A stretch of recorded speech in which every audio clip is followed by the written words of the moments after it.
জাতীয় পার্টি অফিসে 3-4 বার আগুন দেওয়ার পরে আবার আমাদের নেতা এই রংপুরের সন্তান, কৃতি সন্তান পল্লীবন্ধু হোসেন মোহাম্মদ এরশাদ, যিনি 1990 সালে ক্ষমতা ছাড়ার পরেও যে বাড়িতে কখনো হামলা করা হয় নাই, কিন্তু এই জুলাই বিপ্লবের পরবর্তী সময়ে সেই নেতা পল্লীবন্ধু হোসেন মোহাম্মদ এরশাদের বাড়িতে হামলা, আমাদের নেতা কর্মীদেরকে বিভিন্নভাবে হয়রানি করা, হুমকি ধামকি দেওয়া এবং মামলা দেওয়া, 2জন এমপিকে আমাদের গ্রেপ্তার করে এখনো তারা জেলে আছে। কিছুদিন আগে আবার বগুড়ার সাবেক এমপিকে গ্রেপ্তার করলো। সবকিছু মিলে জাতীয় পার্টির উপর যে স্টিম রোলারটা চললো গত 1.5 বছরে, আমরা যাকে বলি নির্দলীয় নিরপেক্ষ তত্ত্বাবধায়ক সরকার ইউনূস সাহেব, আসলে উনি নির্দলীয় নিরপেক্ষ তত্ত্বাবধায়ক ছিল না।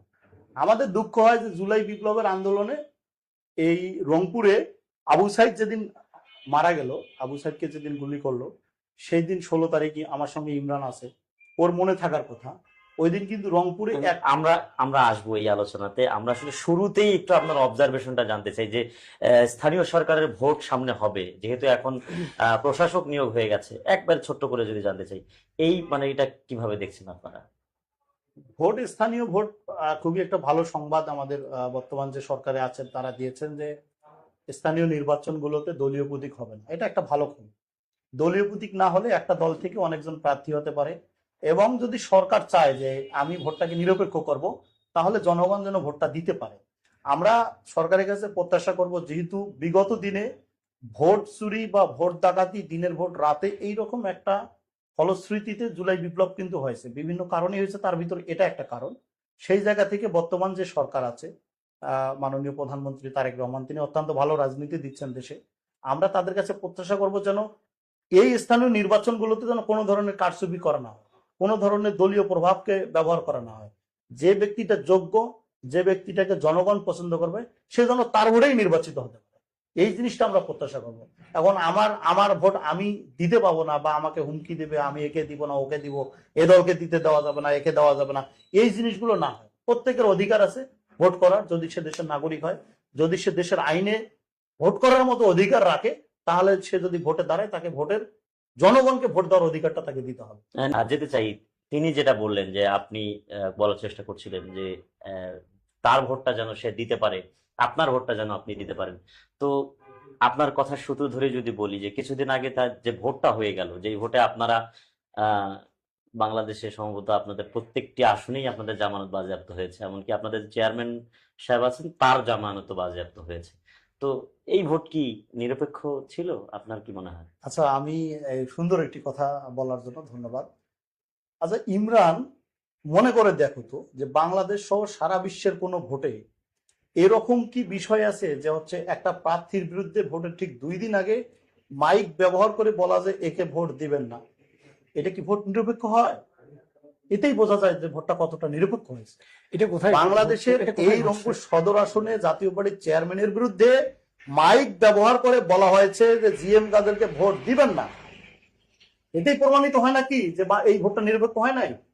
নিরপেক্ষ ভোট হলে সরকারের উচিত ছিল যারা ওই ব্যবস্থাটা করেছে, মাইকিং করছে, তাদের প্রত্যেককে গ্রেপ্তার করে শাস্তির আওতায় আনা। কিন্তু আপনি যেটা বললেন, আমি যদি একটু উদাহরণটা না, আমি একটু উত্তর দেই। যদি এই মাইকিংটার কথা আপনি বলছেন, কিন্তু এর আগে আমরা যেটা জানি যে হোসেন মোহাম্মদ এরশাদ জেলে ছিলেন সেই সময়, তখন একটা মানুষও তার পক্ষে নির্বাচন কিন্তু ভোট চায় নাই, কিন্তু হোসেন মোহাম্মদ এরশাদ কিন্তু নির্বাচিত হয়েছিলেন। শুধু একটা মাইকিং আপনার বিরুদ্ধে হলো, এর কারণেই আপনি জামানত হারালেন? না, এটা কি একটা এলিগেশন হতে পারে? শুধু একটা মাইকিং না, আমি গত 1.5 বছরের ইতিহাসটাকে যদি আমি টেনে আনি, গত 1.5 বছরে জাতীয় পার্টির সঙ্গে যে স্টিম রোলার ব্যবহার করা হয়েছে এবং জাতীয় পার্টিকে এমন নেগেটিভ ভিউ জনগণের কাছে তৈরি করে দেওয়া হয়েছে, জাতীয় পার্টির সঙ্গে যে বিরূপ আচরণ করা হয়েছে, যেটা ডক্টর ইউনূস সরকারের কাছে এটা কখনোই জনগণ প্রত্যাশিত ছিল না। সেই সঙ্গে ভোট কারচুপি তো ছিলই। ভোট কারচুপির কথা তো জাতীয় পার্টি বলার আগেই জামাত বিএনপি কে বলছে, বিএনপি কে জামাত বলছে, এনসিপি বিএনপি কে বলছে, জাতীয় পার্টি বলার আগেই কিন্তু তারা বলছে। যেহেতু তারা বলছে যে ভোট কারচুপি হয়েছে, ভোটে 2 নম্বর হয়েছে, তাহলে তো জাতীয় পার্টি বলবে স্বাভাবিক। আরেকটি বিষয়ে আমি যে কথাটি না বললেই নয়, জুলাই বিপ্লবটা হয়েছিল জুলাইয়ের কাঙ্ক্ষিত লক্ষ্যটাকে বাস্তবায়ন করার জন্য। বাস্তবে কি সেই অর্জন আমাদের হয়েছে? বাস্তবে কি সেই জায়গায় আমরা যাইতে পারছি? জুলাইয়ের আগে কি হইতো? আওয়ামী লীগের আমলে মিথ্যা মামলা হইতো, জুলাইয়ের পরে হচ্ছে না। জুলাইয়ের আগে কি হইতো? কারো জায়গা জমিন দখল হইতো, এখন হচ্ছে না। জুলাইয়ের আগে কি হইতো? আওয়ামী লীগ ছাড়া প্রশাসন কাউকে চিনতো না, এখনো অন্য দলকে ছাড়া চেনে না। এখন ডিসি কি আমাদেরকে চিনবে? এখন ডিসি জাতীয় পার্টিকে চিনবে? ডিসি আওয়ামী লীগের 14 দলকে চিনবে? অন্য দলকে চিনবে? চিনবে না। বাংলাদেশের রাজনীতিটা ইমরান অত্যন্ত সুন্দর একটা কথা বলছে, আমার ভালো লাগছে, যে আমাদের দেশের রাজনীতিটার কালচারটা এমন হয়েছে, আমরা যখন কোনো চেয়ার পাই আমরা আসলে ওই জায়গাটাকে আঁকড়ে ধরার চেষ্টা করি। তার মানে আপনারা ধরেছিলেন। আমরা বলি, আমি সেই কথাটাই বলছি, জাতীয় পার্টিকে আওয়ামী লীগ সরকার সব থেকে বেশি ক্ষতি করছে। কিভাবে করছে আপনি দেখেন, জাতীয় পার্টির ভিতরে দ্বন্দ্ব লেগে দিয়েছিল আওয়ামী লীগ, বেগম রওশন এরশাদ এবং জিএম কাদেরের চেয়ারম্যানশিপ নিয়ে দ্বন্দ্ব লাগাই দিয়েছিল আওয়ামী লীগ। আপনারা কি এখন বুঝতেছেন নাকি তখন? আমরা তখনই বুঝছিলাম, যে কারণে আমরা তখনই বুঝছিলাম জন্য আমাদের মাননীয় চেয়ারম্যান মহোদয় বেগম রওশন এরশাদ গ্রুপকে সাইড করে দিয়েছিল। কিন্তু ওই যে ক্ষমতার চেয়ারে যখন যে মাথা থাকে দেশের প্রধান, তার যদি কোনো ইশারা থাকে আপনি চাইলেও অনেক কিছু করতে পারবেন না, এটাই বাস্তবতা। এখন না, সেই আমলের কথাই বলি, যেমন ওনার গণ অধিকার পরিষদের কথা যদি আমি বলি, গণ অধিকার পরিষদ কিছুদিন আগে বিএনপি কে তুলে ধরা করলো, এখন আবার সেই গণ অধিকার পরিষদ তারেক রহমানের মাননীয় প্রধানমন্ত্রীর নেতৃত্বে মন্ত্রিসভা আছে না। বাংলাদেশের রাজনীতিতে কখন কোন চেঞ্জ হয় একমত আসলে সংখ্যার জায়গা এখানে আছে। আমি যদি চেয়ারে থাকি এবং আমার পার্টি যদি এখানে ভোট করে, তাও ক্ষমতায় থেকে যদি আমি ভোট করাই, তাহলে তো স্বাভাবিকভাবে আমি একটু চেষ্টা করব, প্রভাব বিস্তার করবো, এটাই স্বাভাবিক। তো সেই জায়গা থেকে আমাদের মাননীয় প্রধানমন্ত্রী তারেক রহমান যিনি যে কথাটি বলছেন যে সবার আগে বাংলাদেশ, আসলে তার রাজনীতিতেও আমরা অনেক কিছু চেঞ্জ দেখছি, যে তারুণ্যকে তিনি প্রাধান্য দিচ্ছেন এবং তার মন্ত্রিসভাকে তিনি যেভাবে আলটিমেটাম দিয়েছেন 180 দিনের, আমার কাছে মনে হচ্ছে যে হয়তো ভালো কিছু হবে। আমরা এই জায়গায় একটু আশাবাদী। তবে আমাদের দেশের একজন ব্যক্তি ঠিক হলে তো হবে না, তার সঙ্গের যারা আছে, তাকে যারা হেল্প করছে, তারা যদি সহযোগিতার জায়গায় সঠিকভাবে থাকে, যে না আমাদের নেতার কমিটমেন্ট বাস্তবায়নের জন্য যদি আমি ক্ষমতার চেয়ারে নাও বসতে পারি, আমি তারপরও লিডারের নির্দেশ মানবো, সেক্ষেত্রে হয়তো এই জিনিসটা বাস্তবায়ন হওয়ার সহজ হবে। কিন্তু বাংলাদেশের রাজনৈতিক প্রেক্ষাপটটা তো ওই ক্ষমতার চেয়ার বড়ই গরম, ক্ষমতার চেয়ারে থাকলে কেউ ওই ক্ষমতা ছাড়তে চায় না, সেই জায়গাটা আসলে দেখার বিষয়। এই জায়গাটা দেখার বিষয়। এটা শুধু আরিফ ভাই না, আমি শুধু আরিফ ভাই না, ইমরান ভাইয়েরও কথাটা বলছি, যে ও বললো যে হচ্ছে যে আমরা তো সরকারের বিরুদ্ধেও বলছি। ইমরান সাহেবের মনে থাকার কথা, যেহেতু সে রংপুরে ছিল, তৎকালীন ধর্ম প্রতিমন্ত্রী যে ছিল একজন মুরাদ সাহেব, আপনারা তো মনে থাকার কথা, যে তিনি যখন আমাদের ইসলাম ধর্মকে নিয়ে কটূক্তি করেছিল, তখন রাজপথে এই রংপুরে জাতীয় পার্টি আন্দোলন করেছিল। আপনাদের মনে থাকার কথা, বাংলাদেশ আওয়ামী লীগের বিরুদ্ধে আমি একটু বলি, বাংলাদেশ আওয়ামী লীগের জাতীয় পার্টি অনেক মিটিং করছে, যেটা কিন্তু অন্য দলও আমাদের এই গণ অধিকার পরিষদকে আমরা দেখি না। আপনি দেখতে পাবেন ইমরানেরাও গণ অধিকার পরিষদের ঝান্ডাধারী, ইমরানরা সবকিছু মিলে আমরা আশা করি স্থানীয় নির্বাচনে ভোটটা নিরপেক্ষ হোক এবং ভোটের মাধ্যমে জনগণের কাঙ্ক্ষিত ব্যক্তি তার জনগণের সেবা করার সুযোগ পাক। এটা একটু যদি প্রশ্ন করি আরিফ ভাই, যে জোট মহাজোটের খেলায় গত 17 বছর বা 15 বছরের যেটাই রাজনীতি আমরা বলি না কেন, জাতীয়, আপনি তো কেন্দ্রীয় ছাত্র সমাজের সহসভাপতি ছিলেন, দায়িত্ব পালন করেছেন।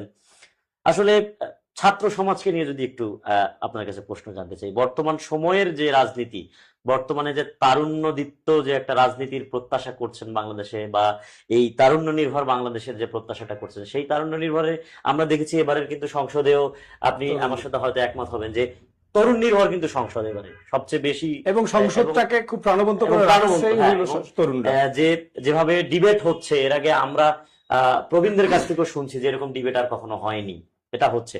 তো আপনি তো ছিলেন, এখন আসলে আপনাদের সেই জাতীয় ছাত্র সমাজের কি অবস্থা? জাতীয় ছাত্র সমাজ কি আছে, চলছে?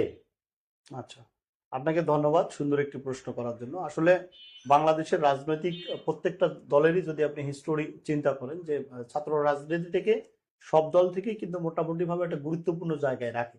আমাদের জাতীয় পার্টিতে আমাদের মাননীয় চেয়ারম্যান মরহুম পল্লীবন্ধু হোসেন মোহাম্মদ এরশাদ, তিনি থাকা অবস্থায় জাতীয় পার্টির যে অবস্থানটা ছিল, পরবর্তীতে আমাদের জনতার বন্ধু গোলাম মোহাম্মদ কাদের মাননীয় চেয়ারম্যান মহোদয় দায়িত্ব পাওয়ার পরে আমাদের দলটাকে ভাঙনের যে যত ধরনের চেষ্টা করা হয়েছে তৎকালীন আওয়ামী লীগের সময়, যার জন্য আমাদেরকে দোসর বলেন, সেই আমাদের দোসরকে ভাঙানোর জন্য, আওয়ামী লীগ থেকে ভাঙানোর জন্য যত ধরনের ব্যবস্থা করা হয়েছে, জাতীয় পার্টিকে সেই ধরনের ব্যবস্থা করছিল। কিন্তু আমরা এগুলো যে দেখতে কারণে পাইনি, আমরা একটু প্রকাশ্যে আসলে বলি, দেখিনি আমি এই ব্যাপারগুলো। একটু আপনাদেরকে বলি, ভাঙার চেষ্টা করছে, একটু বলি, আমরা মেনে নিলাম। যে কারণে ন্যাশনাল নিউজে কি হয় নাই, আপনারা প্রতিবাদ করেন নাই কেন? আমরা প্রতিবাদ বরাবর করছি। কোথায় করছেন? 300 আসলে জনের আমরা জানি ভিতরে না তো। কিন্তু 5 আগস্ট আমরা জানি না পর্যন্ত তো। কিন্তু আপনাদেরকে দেখা গেল যে আপনারা হচ্ছে সেই জোট মহাজোটে ওনাদের নির্বাচনের ইস্তেহার ছিল, পদত্যাগও করেননি, আমরা সরকার থেকে আমরা বেরিয়েও রাজপথের যাননি। দল আপনাদেরকে ভাঙার চেষ্টা করে গেল এতদিন, আপনাদের কোন স্বার্থে তাদেরকে আমি বাঁচাতে সেই হবে? ব্যাখ্যা তাহলে এখন কি আওয়ামী লীগ ছাড়া বাংলাদেশ চলছে না? আমরা সবসময় দেশের স্বার্থটাকে দেখি। আপনারা দেশের স্বার্থে আমি কথা বলেন আমি নাই। আমি আপনারা বলি, দেশের আমি স্বার্থে বলি, কথা আপনি বললে গত বলছেন, 16 এখন আমি বলি, গত 17 বছর আপনারা থাকতেন আপনি না। বলছেন, আপনারা তো দলের স্বার্থেই কথা বলেন না। আমি এখন বলি, তাহলে দেশের স্বার্থে কেন আমাদের বলবেন? জাতীয় পার্টির মাননীয় চেয়ারম্যান মহোদয় যে কথাটা বলছেন, নিঃসন্দেহে তিনি সঠিক বলছেন। উনি সঠিক কথা ঠিক বলেন যেমন নাই। তিনি উনি বলছিলেন, নিজে যেমন দেশের আমি ক্ষতি বলি, করছেন, আমি আবার বলি, ক্ষতি করতে চেয়েছেন, ঠিক এবং যেমন- যার আমাকে প্রতিফলন বলতে দিতে উনি হবে। গত নির্বাচনে দেখেছেন। ঠিক যেমন তিনি জামানত তাকে হারাই দিয়েছে। জামাতকে যখন নিষিদ্ধ করা হয়, একমাত্র বাংলাদেশের জাতীয় পার্টির চেয়ারম্যান বলছিল কোন দলকে নিষিদ্ধ করা ঠিক নয়। হয়েছে তো।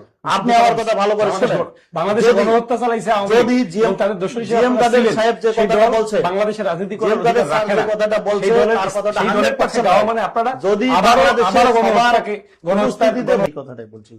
জাতীয় পার্টির চেয়ারম্যান যে কথাটা বলছে যে বাংলাদেশ আওয়ামী লীগকে ছাড়া নির্বাচনটা সঠিক হবে না এবং এটা গ্রহণযোগ্য হবে না, কথাটা 100% রাইট। নো। যদি আগে যখন আপনার আওয়ামী কি লীগ মনে নাই? আমি- আপনার আমি- কথাটা আপনি আপনি আমাকে বড় বলছেন, আওয়ামী লীগ আপনি- নেয়নি। আমার কথাটাকে শেষ করে দিতে নামেন নাই। আপনার বিবেককে যখন নাড়া দেয়, আজকে আবু সাইদকে যখন গুলি করে হত্যা করা হয়, আপনার বিবেককে যখন নাড়া দেয়, আপনি আসলে রাজপথে নেমে আমার কথা এসেছেন। শোনেন। কিন্তু পরবর্তীতে সেটা পলিটিক্যালি আপনি দেখাইছেন। এটা গণহত্যাকারী দল না, এটা দলের সামনে বেশি হয়ে গেল। নির্বাচনে অংশগ্রহণ করতে হবে। আমরা এক্সপ্লেইন বাংলাদেশে যদি সব দল নির্বাচনে অংশগ্রহণ গাইতে পারে না করত, তো। নিঃসন্দেহে যদি আমাদের জুলাই বিপ্লবের পরবর্তী সময়ে 3 মাসের মধ্যে যদি বাংলাদেশে ভোট হইতো, আওয়ামী লীগ বাংলাদেশে একটা আসনও পাইতো না, জাতীয় পার্টি হয়তো বা পাইতো না। জাতীয় পার্টি কিন্তু পাইতো না। আমার কথা শেষ করতে পাবে হবে না। না, কিন্তু অনাগত দিনেও সম্ভব না। জনগণ ওই সিদ্ধান্তটা নিতে পারতো। যখনই আপনি টাইম কিল করে ভোটটা দিলেন, আপনি একটা দলকে বাদ দিবেন কেন? ওকে বাদ দিবেন কেন?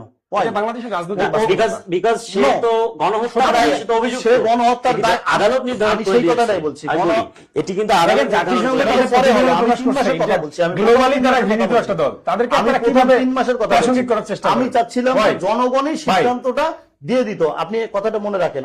গ্লোবালি গণহত্যাকে দলকে ওনারা প্রাসঙ্গিক করার চেষ্টা করেন। পরে ওনারা প্রাসঙ্গিক হবে, 10, স্বাভাবিক। 15, 20 বছর, 50 বছর পরে তো আওয়ামী লীগের লোক বলতে পারে যে আমাদেরকে নির্বাচন করার সুযোগ দেয় নাই, আমরা অনেক কিছু পাইতাম। আমরা সেটা চাচ্ছিলাম না। কিন্তু আমার আমি কথা- বলি আরিফ ভাই, আমি আপনাকে সম্মানের সাথেই বলি, দেখেন আপনি যে বলছেন ইলেকশন করতে দিবে, মানে কে ইলেকশন করবে? আওয়ামী লীগের হয়ে কে ইলেকশনটা করবে? কে আছে? জাতীয় পার্টি মানে কে আছে? তারা তো ঘোষণা দিয়ে করছিল, তারা করছিল তো। আপনি একজন নেতার আওয়ামী লীগ- নাম যদি বলেন। আওয়ামী লীগ তাদেরকে বিশ্বাস পায় না। না থাকলে নাই। আওয়ামী লীগ বিষয়টা আওয়ামী লীগের হচ্ছে- ভয়ে নির্বাচন আমি- করবে জাতীয় পার্টি। না, না, না, তারা জাতীয় বাস্তব পার্টি না, করবে না। বাস্তব না। জাতীয় পার্টি তো তাদের দল আওয়ামী আছে। লীগের জাতীয় পার্টি আওয়ামী লীগের ইলেকশনে মাধ্যমে ছিল। ভোট করে না। আওয়ামী লীগের আমি একটু যদি 17 জানি, বছরের যেমন ধরেন আমি রেজিমকে বলি। তারা বৈধতা দিয়ে আসছে। আমি বলি এইবার তারা আমি আওয়ামী লীগকে বাঁচিয়ে রাখার একটা বন্দোবস্ত করছে, কিন্তু বাস্তব সত্য হলো তারা এতদিন আওয়ামী লীগের সাথে থাকতে থাকতে তাদের পেটের মধ্যে ঢুকে গেছে। আওয়ামী লীগ আসলে এবার তাদের প্রতি ভরসা পায় নাই যে এবার তাদের প্রতি ভর করবে। এটা আমরা এরকম কিছু হয় নাই আসলে। শেখ হাসিনার যখন তিনি দেখছি। কথা বলেছিলেন তখন আমরা জেনেছি, সবাই দেখেছে। আমি আপনার কাছে স্পষ্ট করেই জানতে চাই, আপনি বললেন যে আওয়ামী লীগকে যদি ভোট করতে দেওয়া হতো তাহলে আওয়ামী লীগ একটা কিছু করতো, কিন্তু আওয়ামী লীগকে আমার আপনি প্রশ্নটা কোন হলো যে আপনি- আওয়ামী লীগের আপনাকে আমি এই জায়গায় একটা প্রশ্ন করি, আমি আপনাকে আমি প্রশ্ন প্রশ্নটা করতে করি। চাই, আপনি আওয়ামী লীগকে কোন কারণে ভোট করতে দেবেন? না, আমার কি কথা কারণে? হচ্ছে আপনি আওয়ামী লীগ ভোট আপনি করতে দেখেন না দিলেন, এনার ভোট? কে করবে আপনি- ভোটটা? আপনি কি আওয়ামী লীগের গুম করা হয়েছে দেখেন আওয়ামী নাই? লীগের পক্ষে আপনি কে করবে ভোটটা? কিভাবে আমি কিভাবে সেই ক্লিন কথাটাই মিশন চালানো বলতে হয়েছে আপনি চাচ্ছিলাম। দেখেন নাই? আপনি যদি হ্যাঁ, আপনি আমাকে প্রধানমন্ত্রী। আপনি আমাকে আমি একটা নাই। যুক্তি দেখান আওয়ামী লীগকে আমি- নির্বাচন এই কারণে আমি- করতে দেওয়া উচিত। জুলাই- আরিফ ভাই, আপনি আমাকে একটা যুক্তি দেখান ঠিক এই কারণে আওয়ামী লীগকে নির্বাচন করতে আমি দেওয়া আমি উচিত। সেই আপনি যুক্তিতে একটা দিচ্ছি, আমি যুক্তি সেই দেখান। যুক্তিতে তাহলে আমি দিচ্ছি। মেনে নেব, দর্শক আপনি আমাদের জুলাই বিপ্লবের প্রথম কথা ছিল বৈষম্য বিরোধী আন্দোলন, রাইট? জুলাই বিপ্লবের প্রথম কথা বৈষম্য বিরোধী একটু আন্দোলন বলি, ছিল না, বৈষম্য দ্বিতীয়টা ছিল বিরোধিতা। কোটা বিরোধী আন্দোলন ছিল। আমরা যদি বৈষম্যের কথা যাই, জুলাই বিপ্লবের আবু সাইদ যেদিন হত্যা হয় সেদিন একমাত্র এই জাতীয় পার্টির ছাত্র সংগঠনই এটা ওই ভুল। দিন আপনি রাজপথে জাতীয় ব্যানার দিয়ে পার্টি মিছিল চান নাই, করছে। আপনি জাতীয় যদি পার্টি ইমরান চান নাই। বা অন্য কোন রাজনৈতিক দল ব্যানার সহ মিছিল দেখাইতে পারে, আমি আপনি- রাজনীতি ছেড়ে দেবো। আপনি তারা রাজনীতি- বলবে না, আমি ছেড়ে দেবো। যে রিক্সাটার মধ্যে আমি বলি- রিক্সা থেকে গুলি হচ্ছিল, ইমরান কিন্তু সেখানে আমি দাঁড়িয়ে বলি ছিল। আমি বলি ইমরান হয়তো ভুলে গেছে 17 তারিখ আমি তখন ওদের সভাপতি অবদান ছিলাম, আমরা আবু সাইদ অস্বীকার যখন করবো না। গুলি তাদের খায়। অসংখ্য অবদান আছে, এটা আমরা অস্বীকার করবো না। এটা তো অস্বীকার করার সুযোগ নাই। আপনি ব্যক্তি বা আরিফ আমাদের সেদিন এই গেছিলেন। তরুণরা ওই সময় যে পরিমাণ অবদান রেখেছে বাংলাদেশের জন্য, সেটা অস্বীকার করার কোনো সুযোগ নাই। এটাতে যদি কেউ বিতর্ক করে, তাহলে আমি ইমরানকে জানি, ইমরান যে পরিমাণ ওই সময় পরিশ্রম করছে এবং দেশের জন্য লড়ছে, এটা আমি আরিফ জানি। কারণ ওই ইমরানি আবু সাইদ হত্যার পরে আমাদেরকে বলছে আরিফ ভাই কিছু করতে হবে।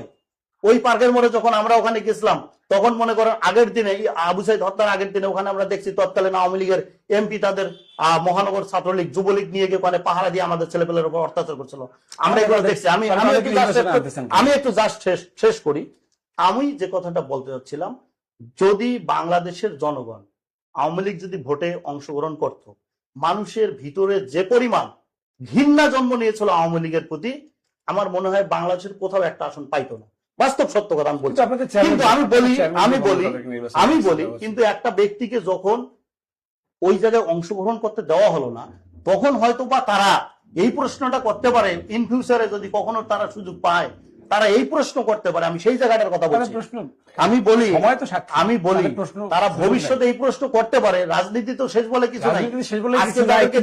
দূরে তারা হয়তো বা আপনার কাছে হবে, কারণ রাজনীতি এমন একটা জায়গা, বন্ধু শত্রু খেলা, কে কখন তার বন্ধু কে কখন তার শত্রু এটাই বোঝা মুশকিল।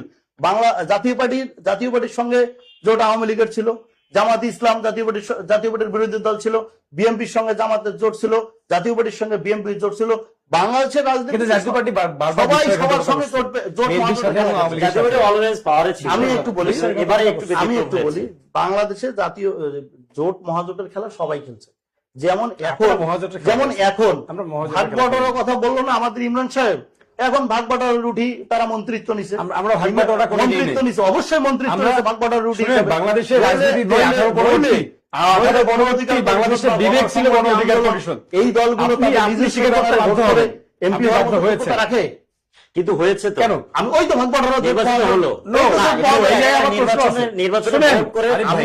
নির্বাচিত হয়েছে। আমি আপনার এই প্রশ্নটা একটু ডিফাইন করি এবং একটা বিশাল ব্যবধানে আমি দেই ইমরান আহমেদ, আমি যেহেতু প্রশ্নটা তিনি করেছেন আমি বাংলাদেশের রাজনীতি, আমাকে এই জায়গাটা একটু কথা বলার সুযোগ দেওয়া উচিত আপনার। বাংলাদেশের রাজনীতিতে 18 পরবর্তী বাংলাদেশের বিবেক হিসেবে কাজ করছে ছাত্র যুব এবং শ্রমিক অধিকার পরিষদ। সেটা সবাই দেখছে এবং আপনি বিশ্বাস করবেন, আপনি একটু আগেও বলেছেন আমি মাঠে ছিলাম, আপনাদের সহযোগিতা নিয়েছিলাম, বিবেক ছিল। আপনিও আপনার বিবেকের জায়গা থেকে। কিন্তু ইমরান আহমেদ, রংপুরের পরিস্থিতি দিয়ে কি বাংলাদেশ বিচার করা যায়? রংপুর না, সারা বাংলাদেশ।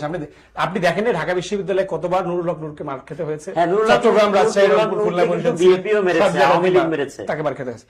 আমরা সবসময়, আমি একটু আগে বলেছি, আমরা ক্ষমতাকে প্রশ্ন করতে জানি, আমরা ক্ষমতাকে প্রশ্ন করতে জানি, আমরা বিএনপিকে প্রশ্ন করতে জানি, করেছি, আওয়ামী লীগকে প্রশ্ন করেছি, যার কারণে আমাদেরকে, আমরা যখন বিরোধী দলে ছিলাম তখনও মার খেতে হয়েছে। অভ্যুত্থান পরবর্তী সময় যে অভ্যুত্থানকে আমরা আপনি দেখেন বাংলাদেশে 18 পরবর্তী সময় বিরোধী দলে কে ছিল? বিএনপি কথা বলতে পেরেছে, জামাত ইসলাম কথা বলতে পেরেছে। আজকে যারা একটা বড় অংশ, একটা ক্ষমতাসীন, তারা একটা বিরোধী দল, বিএনপি কথা তাদেরকে তারা স্বীকার করতে বাধ্য হবে। আমরা তাদের জন্য এই রাজপথ সহজ করে দিয়েছি। তারা আমরা কথা বলেছি, তারা এটা স্বীকার করতে, তারা নিঃসন্দেহে, আমি বিশ্বাস করি তারা এটা স্বীকার করতে বাধ্য হবে। কিন্তু উনি বললেন আমরা ভাগ বটারের রাজনীতি করছি। নো, আমরা ভাগ বটারের রাজনীতি করিনি, বরং আমরা এইবারের রাজনীতিতে এই ভোটে বিএনপির সঙ্গে তাহলে কি হলো আপনাদের? শোনেন, বাংলাদেশের রাজনীতিতে আপনি জানেন জোট মহাজোট মানেই তো ভাগ বটার। আমাদেরকে আপনি কেন রাজপথে থেকে তাহলে আমরা মানুষের জন্য কথা বলে রাজনৈতিক দল প্রতিষ্ঠা করেছি এবং সেই মানুষের কথা বলার জন্যই সংসদে আমরাও তো সেম করছি। আপনি আমাকে দেখার করলে, আমি একটু আগে গণসংহতি আন্দোলনের কথা বলেছি, আমরা আপনি কোথায় কথা বলেছেন? আর আপনি জোট করলে কৌশল, এটা বাদ দেন, আপনি কোথায় কথা বলেছেন? আপনি রিয়েল কথা বলেন। জনগণের জন্য কথা বলে আমরা দল গঠন করেছি, নির্বাচন করেছি, ক্ষমতায় এসেছি, আবার কথা বলতেছি এবং আমাদের ঊর্ধ্বগতি ছিল, মানুষের জন্য কথা বলতেছি। আমরা রাজপথে মিছিল করছি, জাতীয় পার্টি করছি, যখন বাংলাদেশের বিভিন্ন সংকটে আপনি এখন এখনো কথা বলছেন, অনেক কথা বলছেন, আপনারা কথা বলতে পারেন না। আমরা বলছি, আমরা অনেক কথা বলছি নাই, কারণ আপনাদের রাজনীতি শুধুমাত্র ক্লাব কেন্দ্রিক। আপনারা ক্লাবের মতো থাকেন, ভোটের সময় ভাগ বাটোয়ারা করেন, নির্বাচিত হন, তাদেরকে তাদের আপনারা এটা করে আসছেন। আপনারা দেখছেন। আমরা ডিবেটে না যাই, আমরা একেবারে শেষের দিকে আগাবো।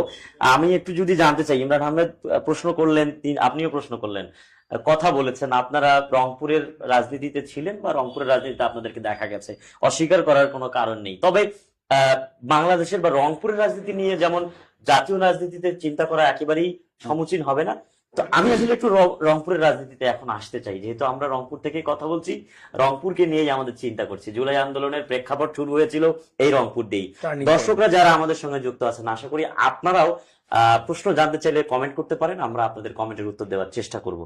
ইমরান আহমেদ, আপনার কাছে একটু জানতে চাই, সামনে ভোট আসছে, হবে ভোট, নির্বাচন হয়েছে, সরকারের বয়স মাত্র 1.5 মাস।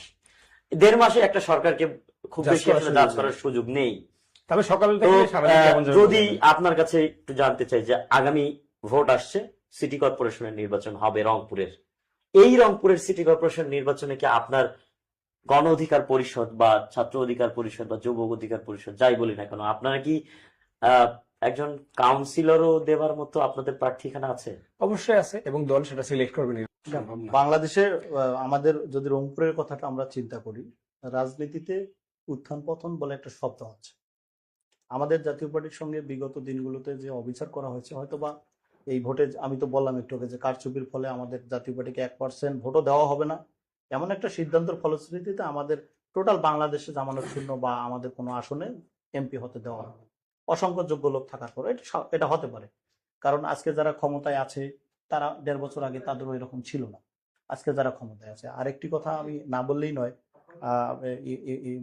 গণ অধিকার পরিষদের কথা যদি আমি বলি, যেহেতু ইমরান সাহেব বলল যে ওনাদের যদি ভিপি নূর সাহেব যদি ওখানে বিএনপির সঙ্গে জোটে না থাকতো, তাহলে ভিপি নূরের জন্য বিশাল ব্যবধানে জয়লাভ করা অনেক টাফ ছিল। কারণ ওখানকার প্রার্থী, বিএনপির প্রার্থী মামুন ভাই, তার ব্যাপারে আমি একটু অনলাইনে অ্যানালাইসিস করে দেখছি যে তিনি অত্যন্ত জনপ্রিয় ছিল। যদি বিএনপি তার নিজের জায়গা থেকে যদি ওই গণ অধিকার পরিষদকে জোটে না নিয়ে ভোটটা করত, তখন ইমরান সাহেবরা বুঝতো যে বাংলাদেশের রাজনীতির ভোটের মাঠটা কেমন। এটা একটি বাস্তবতা।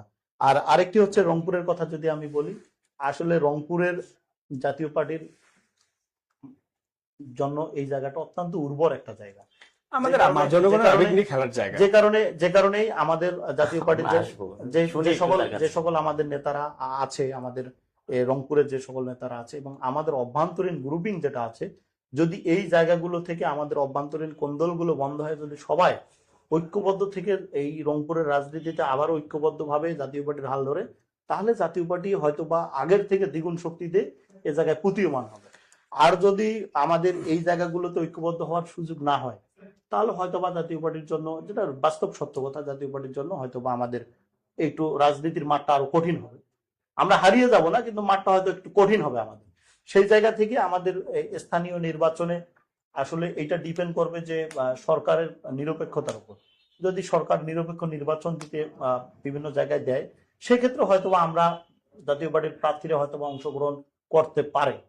আর যদি নিরপেক্ষ নির্বাচন না হয়, ওই আগের মতোই যদি হয় যে যাকে খুশি তাকে তুলে নেওয়া হবে, আপনার নিশ্চয়ই মনে আছে 2012 সালে আমাদের প্রার্থী হাসমার্কায় ছিল, আমাদের তৎকালীন হাসমার্কার প্রার্থী ছিল মোস্তফা মামা।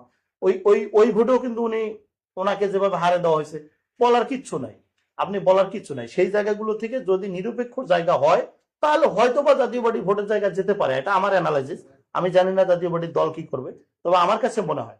আরেকটি বিষয় হচ্ছে, বাস্তব হলেও সত্য, মানে মোস্তফা সাহেব ছাড়া আপনাদের এই সিটি কর্পোরেশনে নির্বাচন করার মতো যোগ্য আর কেউ আছে কিনা, সেম প্রশ্ন আমি তাকেও করেছিলাম। আছে তো আমাদের মোস্তফা, যেহেতু যোগ্যদের ভিতরে উনি আমাদের সাবেক 2 বারের মেয়র ছিল, আমরা তাকেই প্রাথমিকভাবে যোগ্য হিসেবে সব থেকে বেশি যোগ্য মনে করি। কিন্তু তারপরও তো আমাদের এই জাতীয় পার্টিতে আপনি বিগত দিনে যারা এখানে এমপি ভোট, মেয়র ভোট করছে, আপনি লক্ষ্য করে দেখেন, AKM রৌফ মানিক, সেও কিন্তু জাতীয় পার্টি। আমাদের তিনি আওয়ামী লীগ থেকে তো নমিনেশন আমি বলি জাতীয় পার্টি ছিল, আওয়ামী লীগে গেছে। আমাদের মরহুম ঝন্টু চাচা, উনি অত্যন্ত শরফুদ্দিন আহমেদ ঝন্টু চাচা, উনিও কিন্তু জাতীয় পার্টিতেই ছিল। আপনি যারাই এখানে এই রংপুরের নেতৃত্বে বিভিন্ন সময় ছিল, জনপ্রতিনিধির জায়গায়, তারা কিন্তু জাতীয় পার্টিতেই ছিল। হয়তো বা কেউ জাতীয় পার্টি থেকে মনোনয়ন না পেয়ে স্বতন্ত্র বা অন্য কোনো দলে গিয়ে ভোট করছে, কিন্তু নেতাটা কিন্তু জাতীয় পার্টির তৈরি ছিল। সেই জায়গা থেকে আমাদের, এটা আপনার ভুল কথা। সেই জায়গা থেকে আমি একটু শেষ করি। সময়ের ব্যবধানে কেউ দল চেঞ্জ করতে পারে, এটা স্বাভাবিক। যেমন 5 তারিখের আগে অনেকে জাতীয় পার্টিতে ছিল, 5 তারিখের পরে চেঞ্জ হয়েছে। 5 তারিখের আগে অনেকে আওয়ামী লীগের সঙ্গে, আওয়ামী লীগের নেতাদের পিছন ছাড়া ঘোরে নাই, এখন তারা আবার সব থেকে বেশি বিরোধী হয়েছে আওয়ামী লীগ। এটা বাস্তব সত্য কথা। সেই জায়গাগুলোতে রাজনৈতিক পরিবেশ পরিস্থিতিতে অনেক কিছু চেঞ্জ হয়, এটাই স্বাভাবিক। দেখা যাক স্থানীয় নির্বাচনে আমাদের মাননীয় প্রধানমন্ত্রী মহোদয় কিভাবে উপহার দেয়। তার উপর ডিপেন্ড করবে নির্বাচন। ইমরান আহমেদ, আপনার কাছে জানতে চাই যে তিনি বললেন, একটু শুনুন, আমি আপনাকে উত্তর দিচ্ছি। বাংলাদেশে এখন পর্যন্ত জাতীয় পার্টিতে যতগুলো জাতীয় নেতা রয়েছে, অন্য কোনো রাজনৈতিক দলে আছে কিনা আপনি নাম বলতে পারবেন কেন, সন্দেহ আছে। আমি যদি আপনাকে বলি, আপনি জাতীয় পার্টির চেয়ারম্যান এরশাদ সাহেবকে চেনেন, বেগম রওশনকে চেনেন, রওশন এরশাদকে চেনেন, সবাই জাতীয় পার্টির। আমি বলছি এক এক করে, আপনি এরকম 10টা নেতার নাম বলেন অন্য রাজনৈতিক দলে পারবেন কিনা। আপনি জি এম কাদেরকে কে না চেনে, শামীম হায়দার পাটোয়ারিকে কে না চেনে, এবিএম রুহুল আমিন হাওলাদারকে কে না চেনে, সাদ এরশাদকে কে না চেনে, মুস্তাফিজুর রহমান মুস্তফাকে কে না চেনে, মশিউর রহমান রাঙ্গাকে কে না চেনে, আনিসুল ইসলাম মাহমুদকে কে না চেনে, কাজী ফিরোজ রশিদকে কে না চেনে। এরা কিন্তু প্রত্যেকই জাতীয় পার্টির নেতা। মিডিয়াতে কমেন্ট করতে হবে বাংলাদেশে- দর্শককে, কেউ আপনি আমার কথা শোনেন, এরা কিন্তু জাতীয় নেতা, আমরা চিনতে পারি। এরা কিন্তু জাতীয় নেতা, আপনি চিনতে পারেন। আপনার দলের 10টা নেতার নাম বলেন, আমি তো 12টা বললাম, রাইজিং পার্টি, আমরা আপনার দলের 2টা, এই ভিপি নূর বাদে বেদিরতে আপনি 5টা নেতার নাম বলেন। আমরা একটা রাইজিং তাদেরকে পার্টি, চিনে আমরা একটা, আমাদের জন্ম কতদিন আপনি বলেন না, আপনারা বাংলাদেশের তাহলে ক্ষমতায় আপনি ছিলেন। কেন বলেন? আপনারা বাংলাদেশের আপনি ক্ষমতায় তাহলে- ছিলেন। আচ্ছা, আপনার দলের না বলতে পারেন, আরেকটা দলের নাম বলেন। আমরা একটা ছোট্ট দল, আপনি 10টা আপনারা নেতার নাম অনেক বলেন। বড় দল, আপনারা ক্ষমতার অংশ ছিলেন। আপনাদের 10 জন মানুষ আপনি কেন? এর কথাই বলি, না না না, আজকে এনসিপি যে বলেন, এনসিপি যে NCP কে রংপুর আমাদের জেলার আলোচনার আহ্বায়ক, বিষয় রংপুর আমাদের জেলার আহ্বায়ক আলোচনার মামুন বিষয় সাহেব বলবেন কোন না। দল করতো? আমার ছাত্র সমাজের প্রেসিডেন্ট ছিল। আজকে ওখানে এটা শান্তি আপনারা কাদরি, আপনারা উনি কোন শান্তি দল দেন। করতো? আমার জাতীয় পার্টি করতো। মামুন সাহেবের সঙ্গে যেটি কথা হয়েছে, তাহলে আপনি আপনি যদি কেন আপনি কথা যেটা বললেন? আনলেন, আমি একটু যদি শেষ করি, আমাদের আসলে আর 2 মিনিট সময় আছে। যে আমাদের মামুন সাহেবের বিষয়ে যদি আপনি একটু টানলেন, মামুন সাহেবের সঙ্গে সেভারেল টাইম কথা হয়েছে এবং মামুন সাহেবও আমাদের একাধিক সাক্ষাৎকারেও তিনি বলেছেন, আমার মনে হয় আপনিও শুনেছেন যে তিনি বলেছেন যে জুলাই আন্দোলনে তিনি আন্দোলনে যাবার কারণে, জোর করে যাবার কারণে তাকে পার্টি থেকে একটি শোকজ করা হয়েছিল, যার কারণে তিনি আপনাদের জাতীয় পার্টি থেকে সম্পর্ক ত্যাগ করেছিল। এবং আপনি বললেন যে আপনারা আন্দোলনে ছিলেন, জুলাই আন্দোলনে। হ্যাঁ, মোস্তাফিজুর রহমান মোস্তফার নেতৃত্বে রংপুরে আমরা দেখেছি তিনি আন্দোলনে ছিলেন, আচ্ছা, এটি অস্বীকার করার কোনো, আমার মনে হয় যে ইমরান আহমেদ করবে না। কিন্তু পার্টিগতভাবে আমি একটু প্রশ্নটা করি, নাহলে ভুল মেসেজ যাবে। পার্টিগতভাবে আপনারা কি জুলাই আন্দোলনের পক্ষে ছিলেন? 100%। কিভাবে, কবে? আমি আপনাকে সেটা বলি, আপনি তো জানতে চান। রংপুরের না, প্রেক্ষাপট আমি আমি সারা বলছি, দেশ বলছি, আমি দেশের কথা বলছি। ওনাকে বলতে হবে না, মানুষ বাংলাদেশে পার্টিগতভাবে যদি বলি, জাতীয় পার্টির মাননীয় চেয়ারম্যান ওই 3 জুন সংসদে প্রথম বলছিল যে এই আন্দোলনে যারা রয়েছে তারা প্রত্যেকে বীর মুক্তি সেনা। বাংলাদেশে সমস্ত রাজনৈতিক দলের ভিতরে একমাত্র জাতীয় পার্টি মিটিং করে সিদ্ধান্ত নিয়ে এই আন্দোলনের পক্ষে সারা দেশের নেতা কর্মীদের নির্দেশ দিছিল। আরেকটি বলি, রংপুর যারা বাংলাদেশে ঘোষণা দিয়েছিল, এটা এখানে আপনাকে আসা। রংপুর ছাড়া কোথায় আন্দোলন হয়েছে? আমি আপনাকে দেখাতে পারবো। ঢাকায় তো আপনাদের ঢাকার ছাত্র রাজপথে সমাজের মামুন নেতাকে ভাইরা শোকজ করা ছিল। হয়েছে। আমি আপনাকে আরো বলি, মামুন সাহেব আজকে NCP করে। আমাকে তো বলতে শোকজ করার দিতে হবে, কারণে। তাই না? বাংলাদেশের সমস্ত রাজনৈতিক দলের ভিতরে একমাত্র জাতীয় পার্টির চেয়ারম্যান আবু সাইদের বাসায় ওই থমথমে পরিস্থিতিতে ওই সময় পীরগঞ্জে গিয়েছিল। হ্যাঁ, তিনি ঘোষণা যেটা দিয়েছিলেন যে অন্য কোনো জাতীয় বীর রাজনৈতিক দল হিসেবে। যাইতে পারে নাই। আপনি আজকে বলছেন তাকে দোষর, তাকে বলছেন সে সঙ্গে ছিল না। উনি ছিল। এখনো দোষর, আপনাকে উনি- একটা জিনিস মনে উনি রাখতে হবে, এখনো দোষর, উনি একটা ভুল জায়গায় দোষর যদি ভুলে 100 জন আছে। থাকে, 100 জনের ভিতরে যদি 90 জন এক পক্ষের হয় আর 10 জনের একজন যদি জোরে কথা বলে, ওটা শোনা যাবে না। আপনি জাতীয় পার্টির ওই কথাগুলোকে শোনেন নাই, আপনারা জাতীয় পার্টির দুঃখটাকে কখনো অনুধাবন করেন নাই। জাতীয় পার্টির দুঃখটাকে আপনারা যদি বুঝতেন, তাহলে জাতীয় পার্টির সঙ্গে এই অন্যায় জাতীয় পার্টি অবিচার আপনারা জনগণের করতেন দুঃখ না। বোঝে না, তারা তো ভাগ্য জাতীয় পার্টি রাজনীতি করে, তাদের দুঃখ জাতীয় জনগণ পার্টি কেমনে বুঝবে? সবসময় জনগণের জন্যই কথা জনগণের বলছে। জন্য কখনোই আমার তার কথা analysis বলে নাই। যতটুকু মনে হচ্ছে তারা সবসময় জনগণের আপনারা জন্য জনগণের জন্য কথা আপনি বলেন বলেন নাই। কোনটা বলে নাই? আপনারা জনগণের জন্য আপনি রাজপথে বলেন কোনটা থাকলে বলেন? আওয়ামী লীগ স্বৈরাচার হইতো না।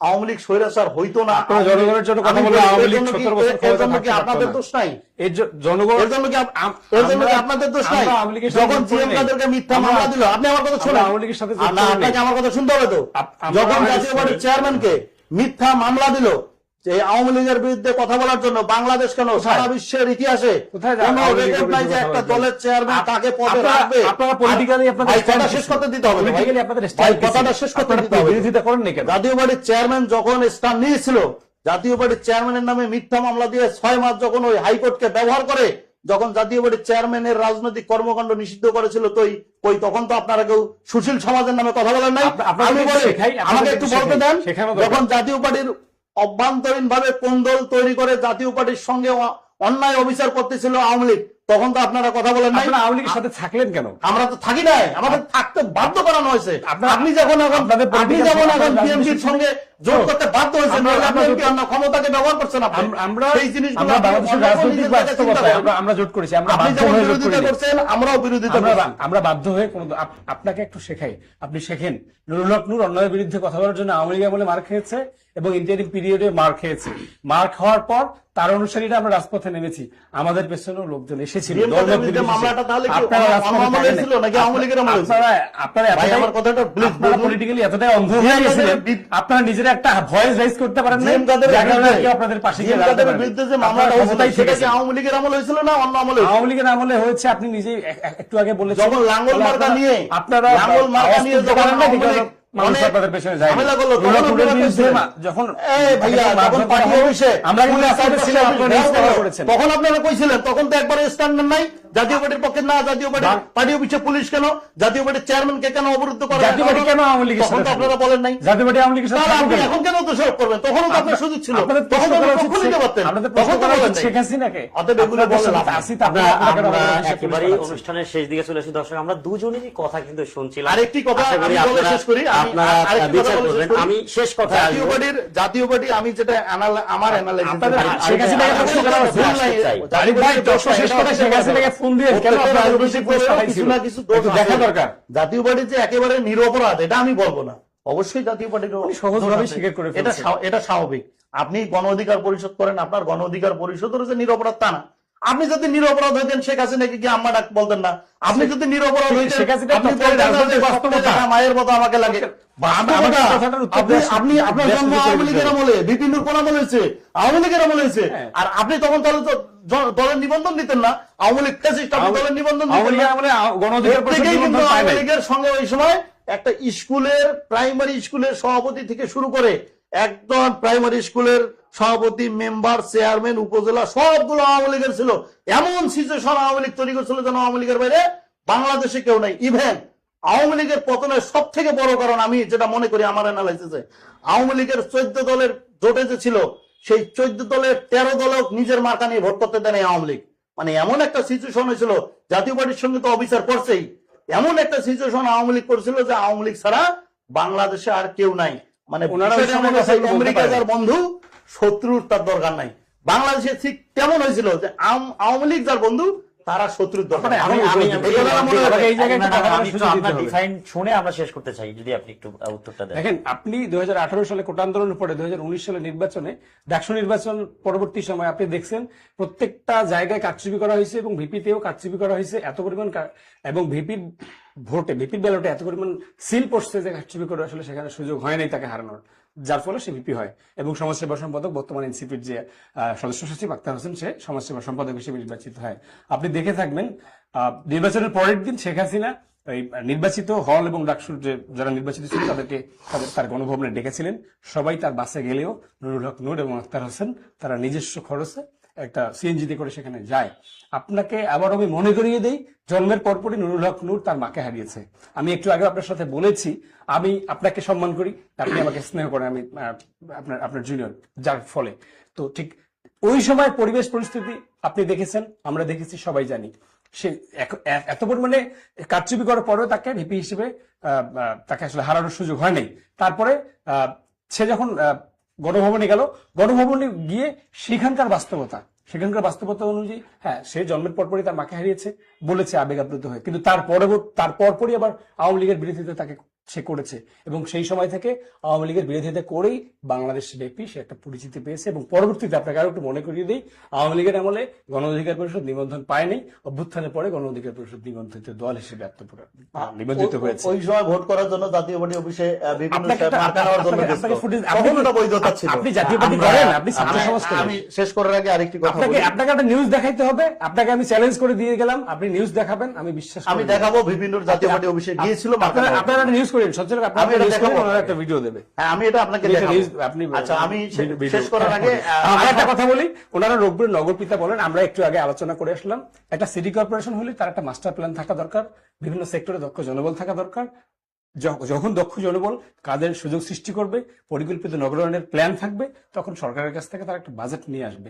আমরা এমন অথর্ব মানুষকে, আমাদের রোগপুরের আবেগপ্রবণ মানুষ, আবেগের বসে ভোট দেই, বারবার ভোট দিয়ে আসছি, আমরা সবসময় ক্ষমতার বাইরে অবস্থান করি থেকেছি, আমরা ওনারা যাকে নিয়ে গর্ব করে। আপনি সিটি কর্পোরেশনের একটা মাস্টার প্ল্যান দেখান, পরিকল্পিত একটা কাজ দেখান, প্রত্যেকটা সেক্টর। আমি একটু আগে সিটি কর্পোরেশনের একজন দায়িত্বশীল মানুষের সাথে কথা বলে আসতেছিলাম, প্রত্যেকটা সেক্টরই একদম অব্যবস্থাপনায় ভরপুর। নতুন প্রশাসক উনি আসলে এই জায়গাটাতে টিকতে পারবেন কিনা আমি জানি না। একজন সুস্থ স্বাভাবিক মানুষের পক্ষে সেখানে থাকা থেকে সার্ভ করতে পারা খুবই পরিশ্রমসাধ্য কাজ। আমি তাকে দোয়া করি তিনি যেন সেই পরিশ্রমটুকু করে সিটি কর্পোরেশনটাকে আমাদের মানুষের কল্যাণে নিয়ে আসতে পারে। সিটি কর্পোরেশনের 2 মেয়াদে নির্বাচন হওয়ার পর সিটি কর্পোরেশনের দন্ত শটাকে তারা রাখে নাই, একদম একটা হাট বাজার বানায় ফেলছে, যেখানে সাংগঠনিক কোনো কাঠামো নেই, কোনো মাস্টার প্ল্যান নেই, কিছু নাই। যদি এই মুহূর্তে সিটি কর্পোরেশনে 1000 কোটি টাকা আসে, সিটি কর্পোরেশন 1000 কোটি টাকাকে ব্যবহার করার মতো দক্ষতা এই সিটি কর্পোরেশন রাখে না, সেই অবস্থা তারা করে রাখছে। আচ্ছা আমি যার বাস্তবতায় আগামীতে নির্বাচন করলে আচ্ছা, আমি এবং এগুলো মানুষকে জানতে দেওয়া হয়। আচ্ছা, আমি আপনাদের উচিত আমি এগুলো আপনাকে জানানো, উত্তর দিচ্ছি। আবার তাহলে তার জনগণ এই ব্যাপারগুলো বুঝতে পারে। একবারে 1 মিনিটে যদি আপনি শেষ করেন। 1 মিনিট হবে না, আমি একটু বলছি। ওনার কথাটা অত্যন্ত উনি আমার একেবারেই সময় শেষ। আমাকে সেই কথাটা বলতে হবে। উনি যে কথাটা বলতো, রংপুর সিটি কর্পোরেশনের যদি আমাদের তৎকালীন মেয়র মোস্তাফিজুর রহমানের মোস্তফার যদি মাস্টার প্ল্যান না থাকতো, রংপুর শহরের 2018 সালের বা আগের যে সিচুয়েশন ছিল, এখনকার সিচুয়েশন অনেক চেঞ্জ। যদি মাস্টার প্ল্যান না থাকতো, যদি উনি পরিশ্রমী না হতো, উনি যদি দক্ষ না হতো, তাহলে সেকেন্ড টাইমে 1 লক্ষ ভোটের ব্যবধানে জনগণ তাকে ভোট দিত। জনগণ আমাকে শেষ করতে দেন। আবারও বলছি, যদি জনগণ মনে করে যে মোস্তাফিজুর রহমান মোস্তফা যোগ্য ব্যক্তি, তার দ্বারা সিটি কর্পোরেশনের মানুষের সেবা করার সুযোগ হবে, আসলে রংপুরবাসী একজন সেবক চায়, তাহলে জনগণ ভোট দিবে। আর যদি মনে হয় যে না, এনার দ্বারা হবে না, জনগণ দিবে না, এটা জনগণের উপর ছেড়ে দিতে হবে। আরেকটি কথা না বললেই নয়, আমাদের বর্তমান প্রশাসক মহোদয় যিনি এসেছেন, তিনিও ভালো কাজ করার অনেক চেষ্টা করে যাচ্ছেন। তিনি খুব সাম্প্রতিক সময়ে অনেক মাস্টার প্ল্যান হাতে নিয়েছে। প্রধানমন্ত্রী মহোদয়ের সঙ্গে তিনি দেখা করছেন। যদি ওগুলো বাস্তবায়ন করতে পারে, আমরা চাই আসলে রংপুরের কাজ হোক। আমরা কি চাই? রংপুরের কাজ হোক। আপনারা অন্যের ঘাড়ে দোষ না দিয়ে ওই ব্যক্তিটার পাশে দাঁড়িয়ে তাকে সহযোগিতা করার জায়গা তৈরি করুন। সেটা যেই হোক, যে যখন চেয়ারে থাকবে তাকে ওই জায়গাটাতে সহযোগিতা করুন, তাহলে না হবে। আরেকটি কথা আমি বলি, যে বলেই শেষ করছি, জাতীয় পার্টি যখন জোটে কারোর সঙ্গে বন্ধুত্ব করে, তখন হয় এটা ষড়যন্ত্র। আর জাতীয় পার্টির অন্য দল করলে, অন্য দল যখন এটা করে, তখন হয় এটা হলো কৌশল। আজকে আপনি যদি বলেন বাংলাদেশের প্রত্যেকটা আমরা আর আপনাকে সময় দিতে পারছি না। আমি আরিফ ভাইকে একটা পরামর্শ দেব, এখান থেকে গিয়ে আপনি শেখ হাসিনাকে ফোন করবেন, আপনার পার্টি অফিসে কেন শেখ হাসিনাকে যদি আমি ফলো দিতাম, তাহলে ওই দিন তাদের থানা 3 নম্বর আসেনি হইতাম না, আবু সাইদের জানাজায় অংশগ্রহণ করতাম না। এটা আপনাকে বুঝতে হবে। ইমরান, আপনি কিন্তু আসামি হন না, আমি আপনাকে প্রশ্ন করা হচ্ছে। ইমরান সাহেব তো আসামি না, আমি ইসলাম, কিন্তু আপনাকে পরামর্শ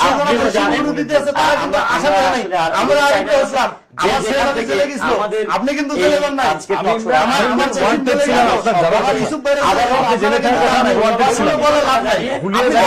আপনার গণ অধিকার পরিষদের একটা ছেলে জেলে আছে,